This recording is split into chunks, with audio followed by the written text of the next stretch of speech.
This is the perfect RIA, in case you didn't know. Bringing you all the strategies to help your business grow. Are you happy? Are you satisfied? Are you hanging on the edge of your seat? Sit back and listen in while you feel the beat, yeah!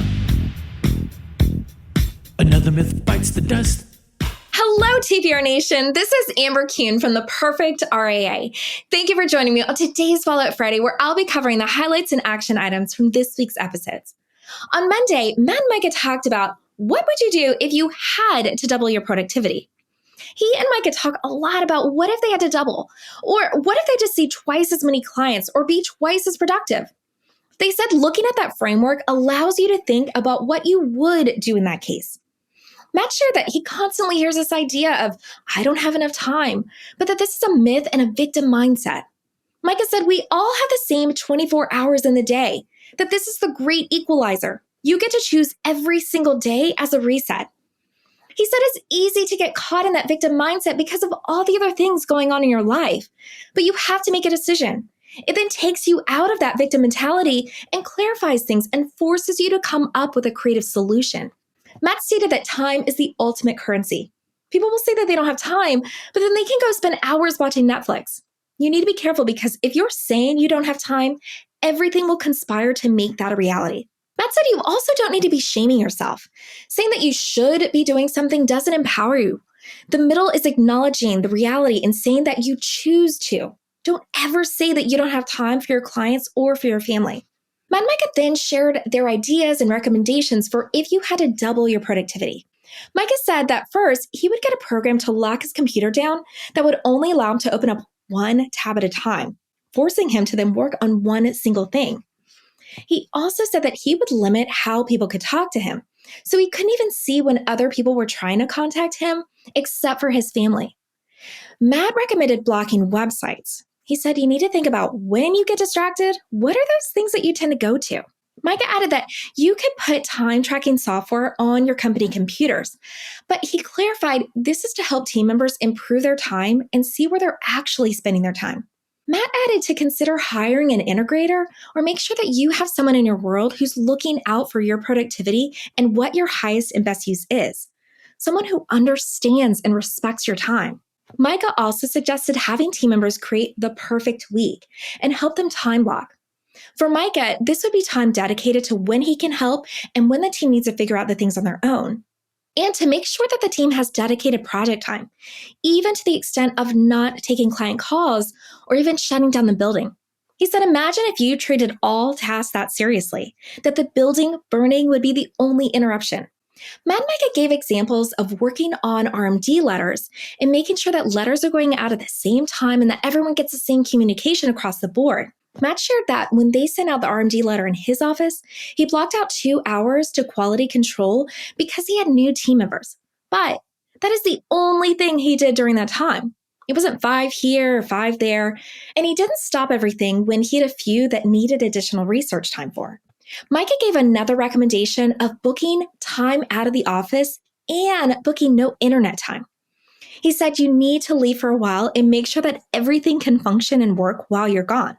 But the only way you're going to know that it can happen is if you actually do it. He also said it's important to have hard deadlines and that if something isn't getting done, you're choosing not to do it. It's not that you don't have time. Matt added that if you're working in a creative space, you need to just sit down and create that content, not just do it until you feel like doing something else.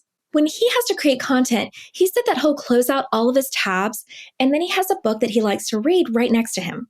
So when he feels stuck, he'll just start reading his book to help get him back into that creative space instead of just jumping on the internet. He said, know what your vices are for productivity and have a hack. Have a way to work around that. Micah shared another thing that's worked for him, which are third-party obligations. If he has all day to do something, he'll put it off. But if he has a third-party obligation, then it forces him to get work done in a certain time. He said you can feel overwhelmed if you put all of your time on your calendar. He'll have his time blocked off and a list of everything that needs to be completed in that time. But he'll also take small breaks. He said don't sabotage yourself by filling your calendar with a bunch of random tasks and thinking then you don't have time. Matt lastly said he'd get rid of his office chair. including all the ones in his office for meetings. He said our minds are prone to seek out peace and easiness. And if you're comfortable, you don't have any incentive to move the meeting along, and it can just drag out. But if you're pacing and you're standing and you're not comfortable, the meeting will get wrapped up real quick.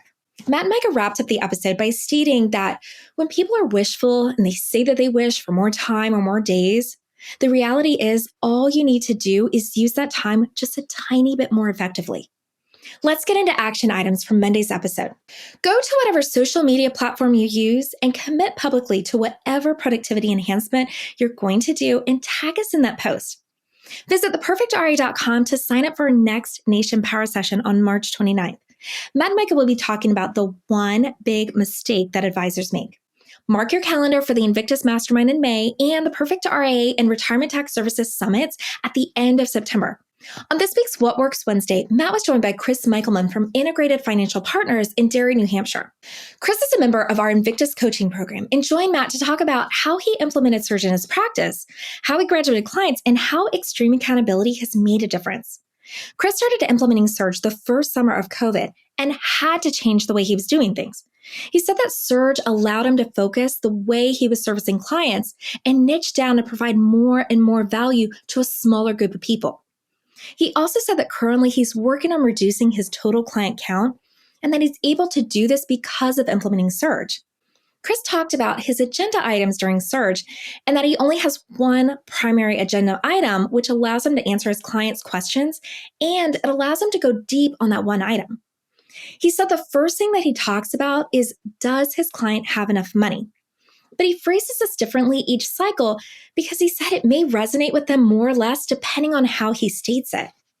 Matt asked Chris about graduating clients and how that is one of the most difficult things to do in a practice. Chris agreed that this was the hardest thing he's had to do, and it was actually a part of his extreme accountability during an Invictus Mastermind. He said he spent most of the summer trying to figure out how he was going to tell his clients, and finally came to understand that not everyone could afford the total cost of being his client. He ended up finding 2 advisors that he could transition those clients to and truly believes that those clients will be better served. Matt shared that when you're going through this, that one way to do it is by finding a lens where you're more uncomfortable staying still than you are uncomfortable making the change.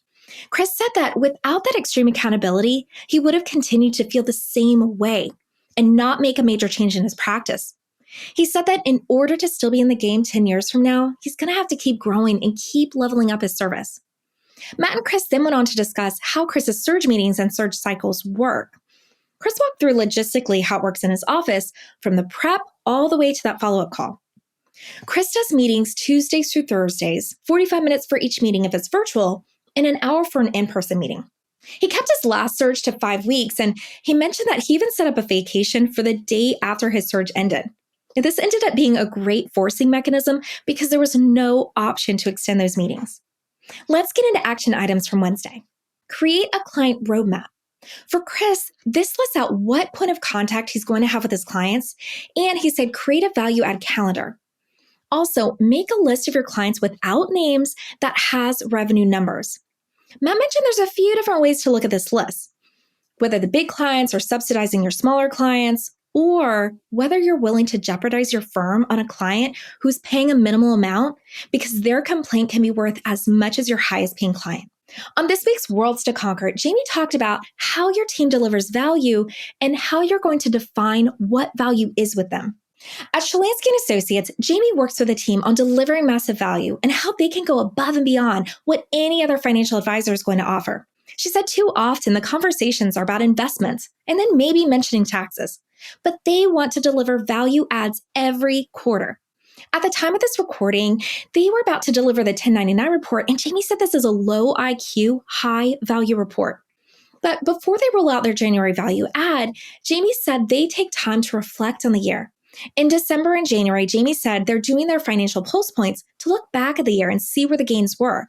She said it's important to bring the team into the conversation with the pulse points so that they're informed of what needs to be measured and so that they can understand the impact of the numbers and why they're being measured. As they were gathering information, Jamie saw an increase in the number of times the relationship managers were reaching out to discuss things with the clients. She said at first this seemed positive, but they had to look deeper into when is it too much contact and not a value. Once she looked at how many times the relationship managers were reaching out to clients and what those conversations were about, she discovered that they were reaching out about everything. She said you need to look at when are you making calls that provide value and when are you not, and how are you setting that up for your team? The team thought that all the calls were valuable because the expectation wasn't set for what value was for the client. There wasn't any clarity on this. And she said you as the advisor needs to define what value is. Jamie recommends 2 filters for this, which are that value is when something is important or useful. Then have a guided discovery with your team and create a T-chart for what is important and useful and what isn't. Then have the team go through client calls. For example, client confirmation calls. When should they be made and how frequently should they be made? Listen to how they're doing this first before you tell them how they should be doing it. In your practice, you need to sit down with your team and define what does it mean to deliver massive value? What is important for clients to know about and what's useful for them to know about? Also, listen to your team and allow them the opportunity to articulate their processes. And don't just take it for granted that your team knows and understands something just because you talk about it. Make sure you bring them into the conversation and learn about what they think is value and what isn't. Let's get into action items from Thursday's episode. Specifically, as Jamie said, how to be the change you want to see. First, what gets measured gets weighed. Make sure you're tracking your key performance indicators. Bring your team in and make sure that they have KPIs too, and have actual goals that you can achieve. You need to define what delivering massive value is. Make sure this has a clear filter and definition for your team and provide examples of this. Lastly, sit down with your team and go through your appointment scheduling process and your confirmation process. What is that follow-up process? And allow your team to explain what they do. That wraps up this week's recap. Thank you for joining me on today's Follow-Up Friday. Be sure to give us 5 stars wherever you're enjoying this podcast and share this or any of our episodes with another advisor or a team member who you think might benefit from listening. And until next time, happy planning. Hold on before we go. Something that you need to know. This isn't tax, legal, or investment advice. That isn't our intent. Information designed to change lives. Financial planning can make you thrive. Start today, don't think twice. Be a better husband, father, mother, and wife. The perfect